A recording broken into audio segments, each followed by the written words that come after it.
Assalamualaikum warahmatullahi wabarakatuh. Apa kabar semua? Kami dari kelompok 5, saya sendiri, Nur Masari, NIM 2114080014, dan rekan saya, Elisa Royani Hasibuan, NIM 2114080022.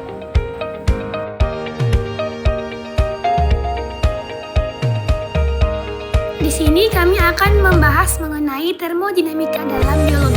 Yang pertama, hukum 1 termodinamika yang berbunyi, energi tidak dapat diciptakan atau dimusnahkan, tetapi energi dapat diubah dari satu bentuk menjadi bentuk energi lainnya.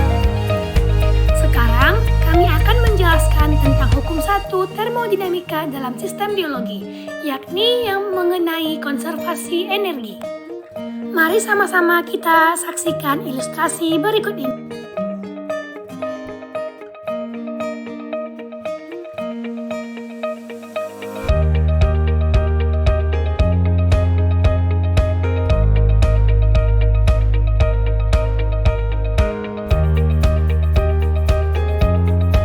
Nah, teman-teman, dari ilustrasi yang telah kita lihat, dapat kita buktikan bahwa energi tidak dapat diciptakan atau dimusnahkan, tetapi hanya dapat diubah dari satu bentuk menjadi bentuk lainnya.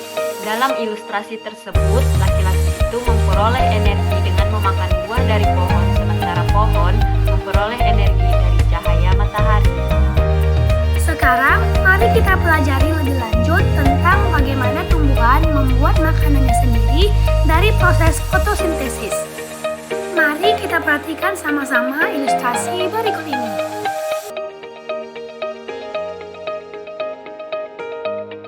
Matahari mentransfer energi cahaya ke pohon dalam bentuk foton, kemudian diubah menjadi energi kimia.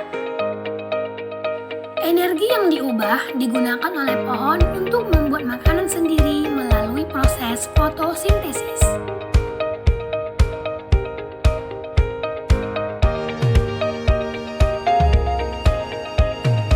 Selama fotosintesis, pohon menggunakan energi untuk membuat glukosa.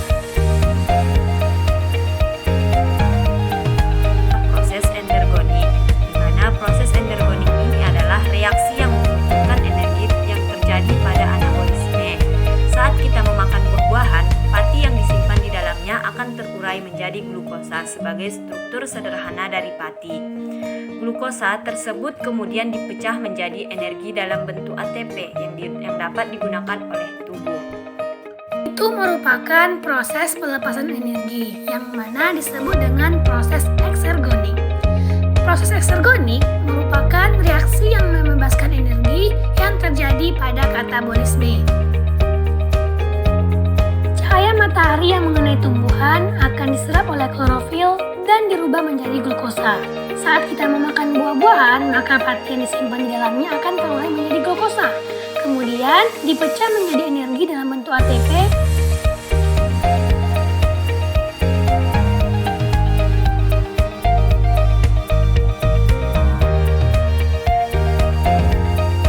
Sekarang mari kita lanjutkan pembahasan kedua, yaitu tentang hukum kedua termodinamika. Hukum kedua termodinamika itu membahas tentang entropi, keacakan partikel. Kami akan menjelaskan konsep entropi. Entropi itu adalah ukuran ketidakteraturan dalam suatu sistem. Sistem apapun tanpa pasokan energi akan cenderung menjadi tidak teratur. Oleh karena itu, pemasukan energi yang konstan diperlukan untuk mempertahankannya. Contohnya, pengikatan molekul asam amino dengan adanya ATP untuk membentuk protein. Dan yang kedua, DNA dan RNA disintesis melalui proses replikasi dan transkripsi yang melibatkan sintesis molekul asam nukleat. Nah, sekarang mari kita lanjut terkait bagaimana integrasi Al-Quran terhadap materi hukum termodinamika.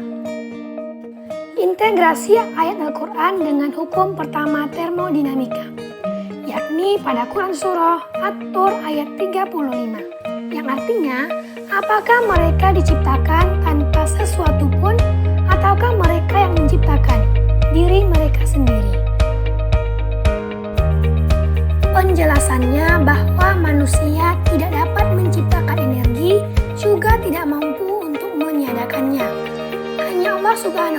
yang bisa menciptakan sesuatu dari ketiadaan. Dan hanya dialah yang juga bisa meniadakan seluruhnya, di mana kita tidak akan pernah bisa untuk melakukannya. Integrasi ayat Al-Quran dengan hukum kedua termodinamika terdapat dalam Quran Surah Ar-Rahman ayat 9, yang artinya, tegakkanlah timbangan itu dengan adil dan janganlah kamu mengurangi timbangan itu. Nah, jika dikaitkan dengan fenomena entropi, maka muncullah nasihat yang berarti bagi manusia, yakni ketika semuanya ingin seimbang, janganlah kamu mengurangi atau menambahkan hal-hal atau zat-zat yang sudah seimbang karena akan membuat terjadinya ketidakseimbangan.